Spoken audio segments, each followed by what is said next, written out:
Hola, muy buenas a todos. Bienvenidos una vez más a este tu canal Don Plaquetín. Y en esta oportunidad, bueno, vamos a estar hablando de una herramienta muy elemental, muy esencial en lo que es el taller, no tanto taller, sino más laboratorio de electrónica, en el cual te será de mucha utilidad. Más que nada que es para medir lo que es corriente y voltaje de carga. Así que nada, vamos de lleno al video. ¿Querés ser patrocinador del canal? Bueno, déjame decirte que debajo de la descripción te voy a estar dejando un ClaroPine, un alias para que puedas dejar ahí tu pequeño aporte que va a ayudar a impulsar el canal. Nada, para estos que tengan esta pequeña ayuda van a recibir como beneficio una lista de materiales que vas a ver en pantalla.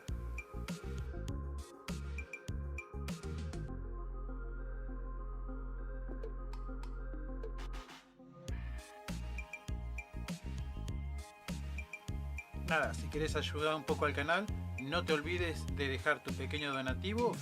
Poco más, gente, sigamos con el video. Si bien yo a este proyecto lo voy a ir armando de a poquito, no lo voy a hacer en este momento porque la verdad es que recién voy eligiendo los componentes, en el cual como transistor de potencia voy a estar utilizando lo que vendría a ser el 3DD 207. Los que son jóvenes ahora no lo van a conocer, es un transistor NPN de potencia que es más que nada regulador de fuente. No le va a ser muy no le va a ser un código muy común, pero es un transistor muy antiguo. Lo saqué de un televisor de estos de transformador, de estos blanco y negro. Nada, voy a estar armándolo con este. Pero nada, ustedes van a poder estar utilizando cualquiera que sea de potencia. Vamos a estar hablando un poco de ello. Así que nada, vamos a estar armando este reóstato electrónico pasito a pasito, gente. Bien, iniciando con nuestro planito, vamos a ir conectando ya lo que son las piezas para entender este reóstato que, si bien no es de alambre, antiguamente para lo que eran laboratorios se utilizaban lo que eran de alambre, el famoso clásico. Bueno, te voy a dejar una imagen. Eran útiles, sí, pero el problema es que hoy en día no son fáciles de armar eso, mecánicamente son imposibles. Entonces nada, hay que adaptarse y hay que hacer uno, en este caso de estado sólido, que los de estado sólido son conocidos como electrónicos, pero bueno, son muy buenos. Cuestión que ¿dónde van estos? Bueno, en lo que vendría a ser la entrada de las fuentes de alimentación. No tiene acá alimentación como tal, como es negativo, simplemente es un pasante, lo ven desde este punto a este punto, es decir, desde acá a acá tiene un pasante. Entonces lo que hay que hacer es cortar el cable de un positivo de alguna fuente, conectarlo ahí y ya lo tendrías utilizando. Después más adelante vamos a estar explicando cómo funciona, pero más o menos vamos a necesitar alimentaciones tales como es el caso de 12 volt 2 amperes, 19 volt 3 amperes, que este es un cargador de una notebook. Este puede ser el cargador de algún coso satelital, algún dispositivo satelital, cualquiera de esos. Generalmente lo vas a encontrar, no son voltajes muy difíciles tampoco. Vas a necesitar una configuración Darlington. Este era el de potencia, que yo le decía, que es un NPN de potencia, que es el que yo voy a utilizar, es este, que les dije yo. Ustedes pueden utilizar el 2N3055. Incluso si quieren venir para abajo pueden utilizar, decir, potencias menores, el TIP 41. ¿Por qué? Porque en verdad, si no es mucha la corriente, vas a poder utilizar esto. Acordate que vas a estar cambiando las voltajes. El voltaje de acá va cambiando.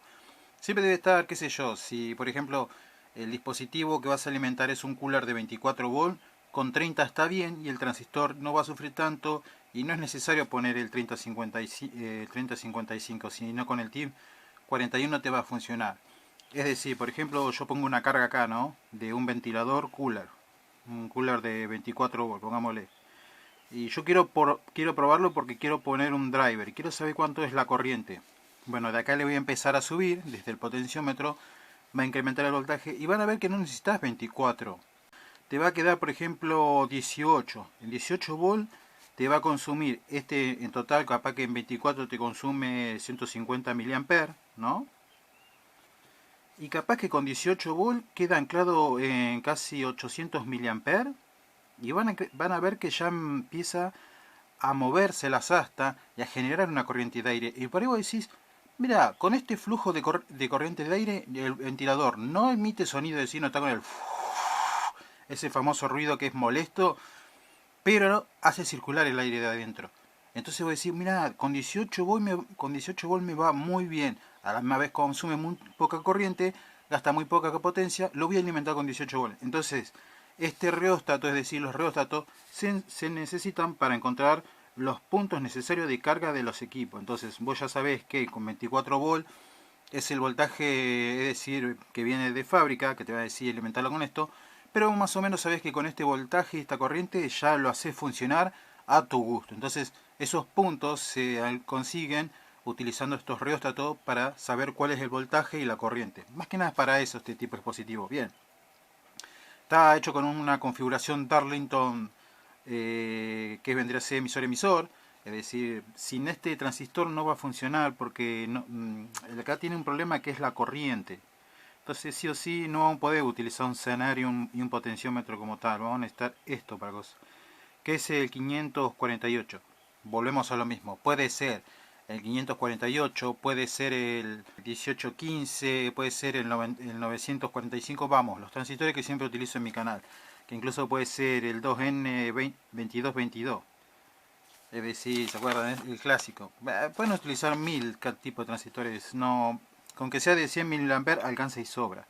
Lo que sí, los dos tienen que ser por lo menos de audio. Es decir, no sirven de conmutación si son estos tipos switching o que tengan un diodo interno, que tengan bases, por ejemplo, resistencia internas o bases te dice que empieza a trabajar de 5 volts o cosas así. Ya eso no te sirve, esos transistores tienen que ser generalmente de audio, es decir, que tengan una salida de ganancia, que tengan una entrada, perdón, en base de ganancia. Entonces ahí le va a funcionar un poco mejor. Bien, lo que vendría a ser la base del transistor del Darlington, es decir, el pequeño que viene acá abajo, el BC548, va a ir al centro del potenciómetro y va a necesitar una resistencia limitadora acá, por si la duda que se te vaya a ir de punta, por esto si se va de punta, es decir, si esto estuviera conectado a la entrada de acá de alimentación de más B, que es con lo que cortamos, acuérdense, contando la fuente entra, bueno, lo que te va a pasar es que va a volar por el aire, esto literalmente te va a volar por los aires, entonces se pone una limitante, se pone una resistencia de 2200 ohm, es decir, 2K2 ohm, y después una resistencia para limitar la corriente, que puede estar entre, yo voy a poner una de 150 pues yo tengo esta, pero si ustedes no tienen esa pueden utilizar una de 100 o una de 220. Si es a mi gusto, si es mucha corriente, es 100. Si es no, si va a ser para piezas pequeñas como por ejemplo los coolers, diodos, motores, relay, porque los relay, como quiera llamarlo, por las dos formas correctas. Hay un montonazo y querés probarlo, pero te conviene poner el de 220 porque la corriente es muy baja, no más de 100, 120 miliamperes no gasto en esos tipos de relay. Entonces, ¿por qué? Porque ahora van a ver un truco que hay con el tema de los relay. Bueno, un poco más, ya estaría cerrado.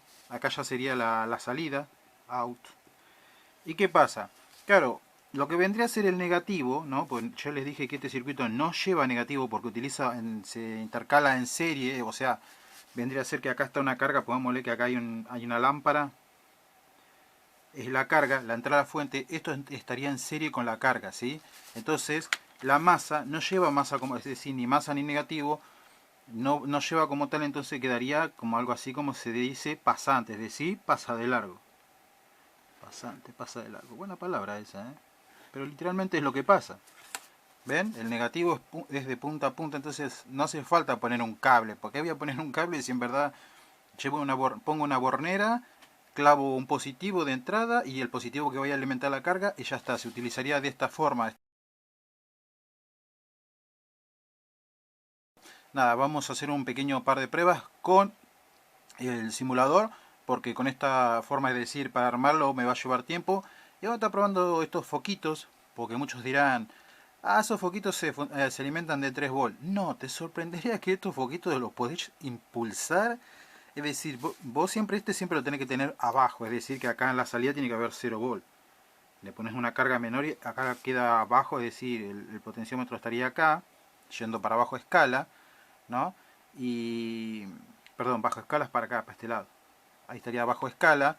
Entonces, le empezás a subir, ¿no? Entonces, cuando le empecés a subir, vas a encontrar 3 y le subís a 6 y en un momento llegas a 9 y cuando quieras acordar estás en 12 volt y en 12 volt te va a consumir 150 miliamperes porque literalmente a veces se escapa y si no, si te pasaste rosca se funden. El brillo es impresionante y donde toqué el casquillo te quema el dedo. Bueno, esto es, ¿se acuerdan de aquel video donde desarmamos foquitos de Navidad? Para eso los quería, porque con esto yo hago comprobaciones, hago pruebas, para que vean para qué sirve este tipo de rheóstatos. Sirven para medir los corriente y voltaje de las cargas, es decir, bueno, cuánto consume este foco, hasta cuánto lo puedo llevar, cuál es el brillo que necesito, incluso con los LED lo pueden utilizar.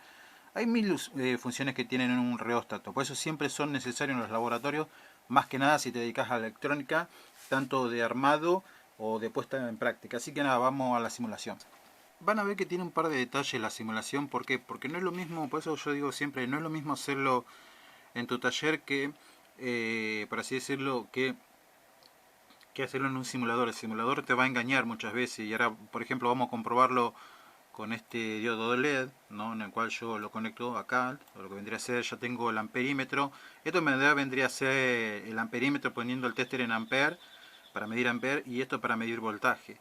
Entonces lo conecto y no enciende. ¿Por qué? Porque el voltaje es muy bajo, está en 1.1 y la corriente es de 1 mA, es bajo. Este es un LED blanco, entonces le voy a dar el potenciómetro que yo le decía, estaría ahí al 9%, lo empiezo a subir de a poco, ya estoy al 13%, 14, 16, y ya en 16 fíjese en el voltaje que ya tengo 5 volt y ya tengo 15 mA. ¿Estaría bien? Sí, pero como pueden ver, yo le puedo seguir dando voltaje, es decir, le puedo seguir dando el reóstato para que suba. 7 volt, 20 mA, y puedo ir un poco más arriba, pero ven, 8 volt, y no es normal, en verdad esto no pasaría, en la vida real tu LED ya estaría en el cielo, porque es verdad, o sea, no es imposible. Por eso yo digo que esto miente. Y dirán, bueno, pero poner el simulador de explosión. No, está en modo explosión, ¿lo ven? Ahí explotó. Pero por eso es lo que le digo, o sea, está en 9 volt punto 2, y es decir, cuando ya llega a los 9.5 estalla el LED. Pero miren la corriente, sigue siendo de 27 mA. Entonces, yo sé que para este tipo de simulación no la podés hacer a la LED. El LED blanco este está fallado, hay que modificarlo desde el software del programa, pero nunca me interesó porque yo solamente modifiqué el azul y ya tengo los parámetros de medición. Bien, lo demás, los relays sí están acomodados, pero solo que, por ejemplo, estoy utilizando el relay de potencia. Este relay no es como todo. ¿Por qué? Porque este es de 12 volt, 100 mA, pero los que vienen, los más pequeños, son de 12 volt, 30 mA. Entonces ya ahí te cambian los valores. Entonces, por ejemplo, ahí estoy muy cerca, porque tengo 8 volt punto 9 y 89 mA, y todavía no se ha accionado. Pero si yo le doy al potenciómetro, ¿no?, y empiezo a subir al reóstato para que empiece a incrementar, van a ver que cuando ya llegue a un determinado valor se va a accionar solo. Subo, voy subiendo de a poquito, y ahí se activó. Con 10 volts se activa a 100 mA. No necesitas los 12 volts. Ya con 10 volts ya se activa. Con esto te das cuenta de que hay veces que cuando un transistor tiene fuga, el relay se acciona de nada. Y hay muchas veces que decís, medís en la etapa de audio, medís la salida de potencia, y resulta que la protección está bien, el transistor, y decís, ¿qué es? ¿Qué es? No encontrás. Pero en verdad el transistor, al tener una mínima fuga, con poca corriente ya se acciona. Entonces, es decir, con esa corriente de fuga no es necesario llegar a la potencia, sino que ya el relay se activa automáticamente. Por eso a veces con las mínimas fugas los transistores se activan y se activa la protección. Más que nada es para medir ese tipo de fenómenos de esto, para saber ese tipo de fenómenos de los relays. Por ejemplo, yo tengo uno de los proyectos muy antiguos que he realizado, que no utilizo transistores. Yo directamente desde un LM324, que es un operacional, estoy alimentando a un relay sin utilizar el transistor de salida. Y voy a decir, ¿pero cómo? Sí, funciona. Cuando vos sabes estas cosas, ya técnicamente lo demás viene como por añadiduría, es decir, ya viene incorporado en la sabiduría de uno que viene con conocimiento, ¿no? De saber ya que, por ejemplo, en el caso de un relay, si el relay se activa con 9 volt, 20 mA, pero para la salida operacional es fantástico, porque es la potencia que maneja. Entonces, Esas cosas las vas aprendiendo utilizando estos métodos, estas herramientas como es este reóstato. Lo ven acá, es la corriente es de 600 miliamperes, 9 volt. La carga es una lámpara de 12 volt de 10 watts, 11. No sé si voy a poder llegar. ¿Ves? Llego a los 12, pero no está para llegar al ampere. Lo máximo, pongámosle que lo pongo a tope la lámpara. Esto es lo que tiene bueno que yo siempre les digo, ¿ves? En este caso yo esta lámpara la acomodé, está acomodada desde el software, desde adentro. ¿Por qué? Porque miren la corriente. Está en 12 volt, la fuente en verdad ya no me tira, es decir, la carga, lo que tiene es esto, que la potencia del transistor está en 2 watts, entonces, por eso esto es lo que le decía, si este fuese el tip 31, ve que no estalla, está en modo, en lo que vendría a ser en simulación, está en modo explosión, pero no va a explotar porque recién está en 2 watts. 2 watts la puede disipar esa potencia del transistor, no va a haber problema. Entonces, vuelvo a lo mismo, ve que se le puede exigir un poco más a las cargas. El tema es saber cuánto es el punto máximo. Entonces, para esto sirve el reóstato, para establecer parámetros de decir, bueno, una carga cuánto soporta y de eso que soporta cuánto le puedo dar. Por ejemplo, también sirve para lo que son selenoides. Ven, yo tenía muy preparado un montón de cositas acá para ir probando, como ser lámparas, leer, relay. Todas cositas así que son la salida de lo que yo siempre les digo, son la salida de los... Ahí está, son lo que son la salida de los dispositivos, que siempre son importantes. ¡Ostras! Lo quemé. ¿La vieron? Por eso, esto es lo que nunca hay que olvidarse, que el potenciómetro esté al taco. Ve ahí lo quemé. Porque cuando está al taco, estás dándole toda la potencia. ¿Qué es lo que le decía? Por ejemplo, si yo tengo yo acá lo estoy alimentando con 15 volt, ¿no? ¿Lo podés alimentar con 19 como dijimos? Sí, pero acuerden que 19 es para cuando tengan cargas... Eh, por así decirlo, son cargas que sabes que están entre 12 a 15, entonces vos le vas buscando el punto de trabajo. Es encontrar eso, el punto de trabajo de la carga. Ahí está la palabra que estaba buscando. El punto de trabajo de la carga. Si vos ves que es una cosa pequeña que se alimenta con menos voltaje, bueno, no pones una fuente de 12, de 19, ponés la de 12. Entonces ahí te va a trabajar bien.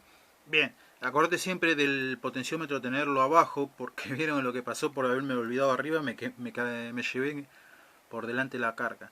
Y acá esto es lo mismo, o sea, es buscar el punto de trabajo, pero ven cómo está muy alta la corriente. Yo creo que es porque estoy utilizando un selenoide de bajo voltaje. Vamos a buscarlo entre los modelos. ¿Qué modelos tenía yo? Ah, claro, está el de 12. Está el de 6, perdón, el selenoide de 6. Selenoide de 6 es el trabapuerta en serie de los autos. Cuando vos accionas un botón hace... que cuando él cierra puerta. De los de antiguo, de los de hoy en día no, son todos de 12 y están en paralelo por el tema de esto de seguridad, estos temas de soporte de seguridad, qué sé yo. Bueno, vamos a subir, vamos a subir. Ya estamos sobre los 8 volt, 200 miliamperes. Basta, que consumen los selenoides. ¿Lo ven que con 3 volts ya se acciona el selenoide? Ahí se accionó. Se acciona con muy poco voltaje. A ver si con 5 volts, no. Ya con 6 se acciona. Pero yo le puedo seguir dando rosca, 12. Todavía no estalló porque yo puedo incrementarlo. Hasta ahí que es 13. Este es un selenoide de 12. Consume 300 miliamperes. Pero ustedes dirán, ¿pero cómo soporta eso? Bueno, después ya teníamos el motor, pero no vamos a ir probando pues se nos va ahí el video. ¿Cómo es esto de que puede soportar más o menos voltaje, más o menos corriente? Es decir, entonces está mal, lo hace mal de fábrica. No, acá hay un pequeño detalle y de acá nos vamos a ir despidiendo del video, gente.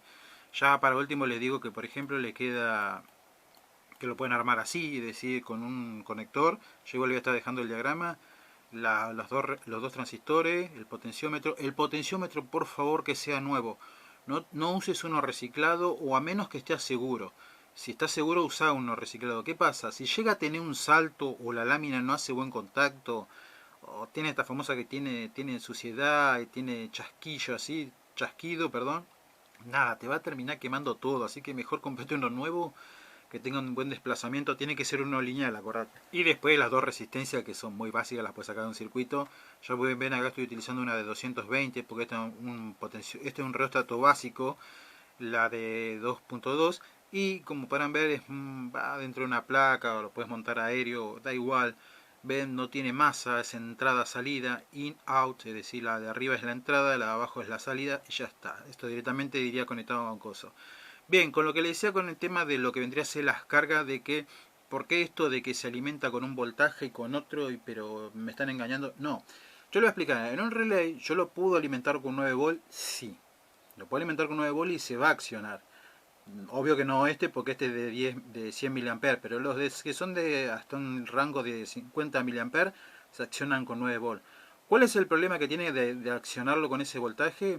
Es que el latigazo que va a pegar el gatillado del platino, si es rápido o no, y si viene con fuerza o no. Al no venir con fuerza, te va a pegar un pequeño rebote, es decir, un rebote no va a ser en seco, un cierre en seco, entonces eso te va a generar un chispazo. Entonces si vos tenés una carga de potencia, ¿no? La llave tiene una carga de potencia, va a pegar un chisporrotazo muy fuerte y puede que el relay, o puede a la misma vez que se vaya sulfatando la lámina y de a poco la chapita se va a ir rompiendo. Así que por eso es que tiene que, por ejemplo, para una carga, por ejemplo, no sé, para un LED, foco LED de 200 volt, que esté en una carga así básica de 220, que consume nada, que 100 mA, pero olvídate que con 9 volt no se va a prender fuego el relay, de hecho ni siquiera va a ser la chispa.